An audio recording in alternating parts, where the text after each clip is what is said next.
शाम का महाज हारने के बाद माजूल सदर बशार अल असद मॉस्को पहुंच गए। रूसी हुकाम के मुताबिक इंसानी हमदर्दी की बुनियाद पर बशार अल असद और उनके ख़ानदान को सियासी पनाह दी। उधर शामी बागियों का दारुल हुकूमत दमिश्क पर कब्जा। सरकारी टीवी पर फतह और सदर बशार अल असद की हुकूमत के खात्मे का ऐलान। बागियों ने दमिश्क एयरपोर्ट का कंट्रोल भी हासिल कर लिया। दमिश्क की जेल से तमाम कैदी रिहा। हुकूमत मुखालिफ फोर्सेस की ईरानी सफारत खाने पर भी फायरिंग। इमारत को शदीद नुकसान पहुंचाया। दमिश्क की मरकजी शाहराह पर आवाम का जश्न। आज़ादी के नारे। शहरी सदारती महल में दाखिल लूटमार की। मरकजी बैंक का भी सफाया कर दिया।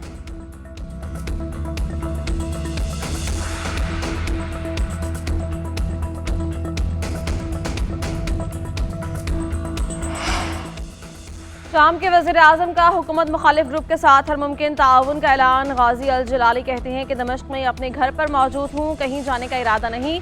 सरकारी इदारे काम करते रहेंगे। शहरी अवामी अमला की हिफाजत करें।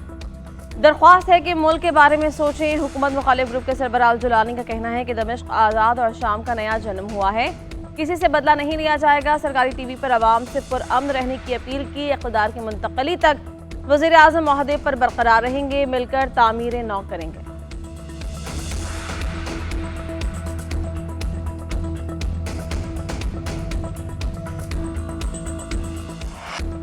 ईरान, रूस और हिज़्बुल्लाह शामी हुकूमत का दिफा करने में नाकाम। आखिरकार बशार अल असद हुकूमत का खात्मा हो चुका।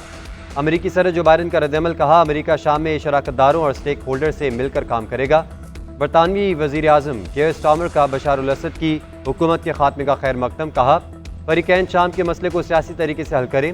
तमाम शराकतदारों के साथ राब्ते में हैं। सऊदी हुकाम का मौक़िफ़ चाहते हैं शामी अवाम अपने मुल्क की तकदीर का फैसला करें।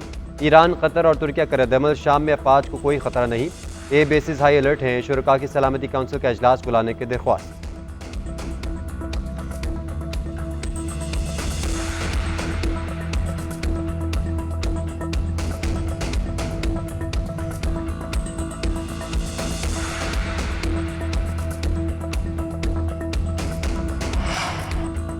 पाकिस्तान की शाम में बदलती सूरत हाल पर गहरी नज़र। शाम के इत्तेहाद और इलाकाई सालमियत का साथ देने का ऐलान। तर्जुमान वज़ारत ख़ारजा की तरफ से जारी बयान में कहा गया, पाकिस्तानी शहरी शाम में महफूज हैं। सफारत खाना ज़ायरीन समेत फंसे हुए तमाम पाकिस्तानियों से राबते में है। नायब वज़ीर आज़म इसहाक़ डार का भी तुर्क वज़ीर ख़ारजा से टेलीफोनिक रब्ता। पाकिस्तानी शहरियों की हिफाजत के लिए ताउन पर तबादला ख्याल किया।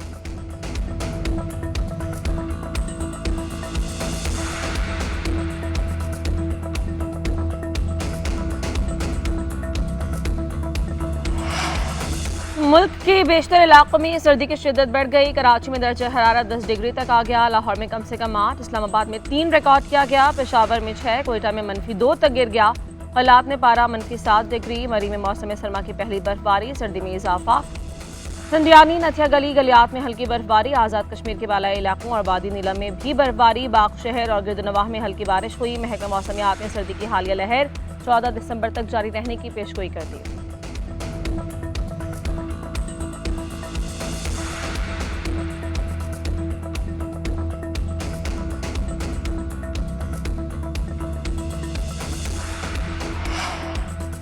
फौजी अदालतों के फैसले के खिलाफ इंट्रा कोर्ट अपीलें समाअत आज सुप्रीम कोर्ट के आईनी बेंच में होगी। जस्टिस अमीनुद्दीन खान की सरबराही में 7 रुकनी बेंच समाअत करेगा।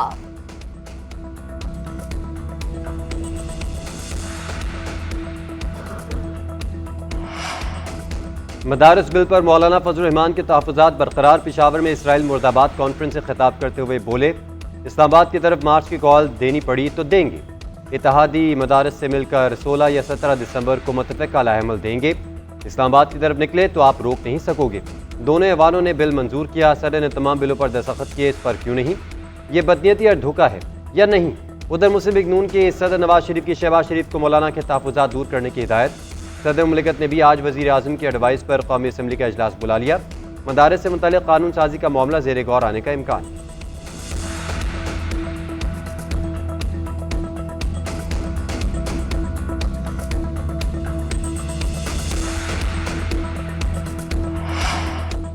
बानी पीटीआई ने मुज़ाकरात के लिए कमेटी बना दी। बुशरा बीबी शामिल नहीं। असद कैसर, सलमान अकरम राजा और दीगर हिस्सा होंगे। अपोजिशन लीडर उमर अयूब के पेशावर में प्रेस कॉन्फ्रेंस। कहा, मुल्क में वर्चुअल मार्शल लॉ लगा हुआ है। शहबाज शरीफ का माइंडसेट हिटलर और पुरानी फिल्मों जैसा है। बानी की हिदायत पर 13 दिसंबर को पेशावर में जरगा और शहदा के लिए दुआ करेंगे। सेनेटर शबली फराज ने कहा कि बानी चेयरमैन आवाम के लिए जेल में हैं। मईशत में मसनूई इस्तेहकाम पैदा किया गया। बलोचिस्तान और KP में दहशतगर्दी खराब हालात की वजह से है। असद कैसर ने कहा, मुल्क का कानून क्या किसी को जलसे या इज्तिमाआत की इजाज़त नहीं देता?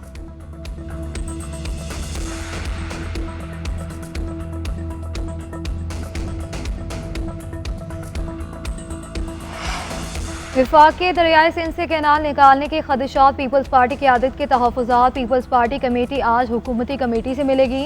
बिलावल भुट्टो ज़रदारी की ज़ेरे सदारत पीपल्स पार्टी कमेटी बराए कौमी इशूज़ का वर्चुअल इजलास में अहम मुल्की मामलात पर भी तबादला ख्याल किया गया। राजा परवेज़ अशरफ, शेर रहमान, मखदूम अहमद महमूद, नबीद कमर, मुराद अली शाह, सरफराज भुट्टी समेत दीगर की शिरकत।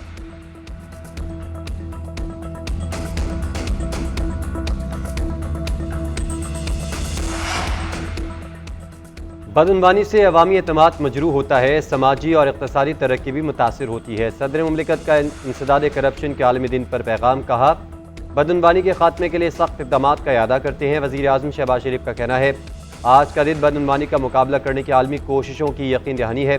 नौजवान नस्ल ऐसे मुस्तक़बिल की मुस्तहिक है जो करप्शन से पाक हो। शफाफ और जवाबदेह मुआशरे के क़याम के लिए कोशिशें जारी रखेंगे। नैब और दीगर इदारे बदअनवानी के खात्मे के लिए कोशिशें कर रहे हैं। वज़ीर आला पंजाब मरीम नवाज़ का कहना है, गवर्नेंस के निज़ाम में शफाफियत यकीनी बनाने के लिए KPIs मुतारिफ करवाए। बदअनवानी के नासूर को हमेशा के लिए ख़त्म करने के लिए पुरज़्म है।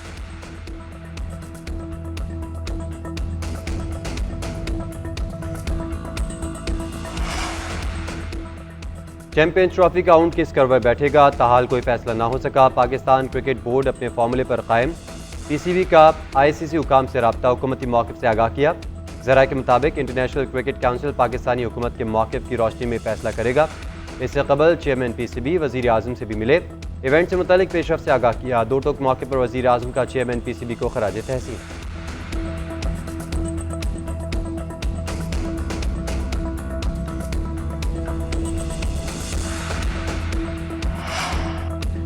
प्रीमियर लीग फुटबॉल के सनसनीखेज मुकाबले इंग्लैंड में जारी। टॉटनहम और चेल्सी के तगड़े मैच में 7 गोल हो गए। हाई स्कोरिंग मार्के में चेल्सी का शानदार कमबैक। मेहमान साइड ने 2 गोल के खसारे में जाने के बाद 4-3 से कामयाबी नाम कर ली।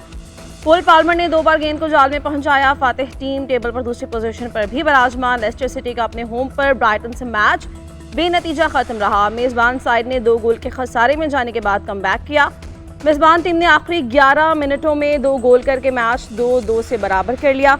इंजरी टाइम में डी कोरोडोवा ने गोल करके लेस्टर को नाकामी से बचा लिया। टेबल पर लिवरपूल सरे फहरिस्त है।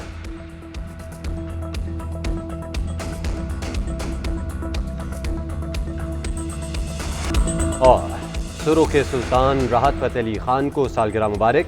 राहत फ़तेह अली खान ने ज़िंदगी की 50 बहारें देखी। अपनी मधुर और सुरीली आवाज़ के बायस दुनिया भर में शोहरत समेटी। उन्हें कई एजाज़ात से भी नवाजा गया।